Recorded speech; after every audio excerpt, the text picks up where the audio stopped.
আমি মরে যাওয়ার পর ভূত হয়েছি মাত্র 2 দিন হলো, আর এখানে খাওয়া দাওয়ার খুব অসুবিধা। একটা মানুষ গেলে যে তার ঘাড় মোটকে খাবো তারও উপায় নেই, কারণ এই নিম গাছটা নিচ দিয়ে কোনো মানুষই যায় না। খিদেতে আমার নাড়ি ভুড়ি একদম চটকে যাচ্ছে, মনে হচ্ছে নিজের চুলটাই কামড়ে খাই। হঠাৎ একটা পেচি ভূতকে সামনে দিয়ে যেতে দেখি, আর আমি তাকে ডাকি। আমাকে সে কর্কশ গলায় জিজ্ঞাসা করে, আমাকে ডাকছিস? আমি বললাম হ্যাঁ, আর তাকে আমি জিজ্ঞাসা করলাম তুমি কিভাবে মরে ভূত হয়েছো। সে আমাকে উত্তর দেয়, স্কুলের ছুটির টাইমে আমি একটা মেয়েকে সিঁড়ি থেকে ধাক্কা মেরে ফেলে দিই, কিন্তু উল্টে আমি পড়ে গিয়ে মরে ভূত হয়ে গেছি। আমি বললাম আচ্ছা আচ্ছা, তুমি কোথায় থাকো?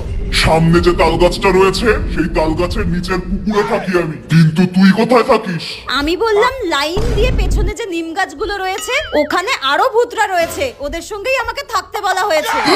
পেছনের নিম গাছগুলো? আমাকে বলে ওই ডাকিনীগুলোর সাথে সাবধানে থাকিস, ওরা রেগে গেলে নিজে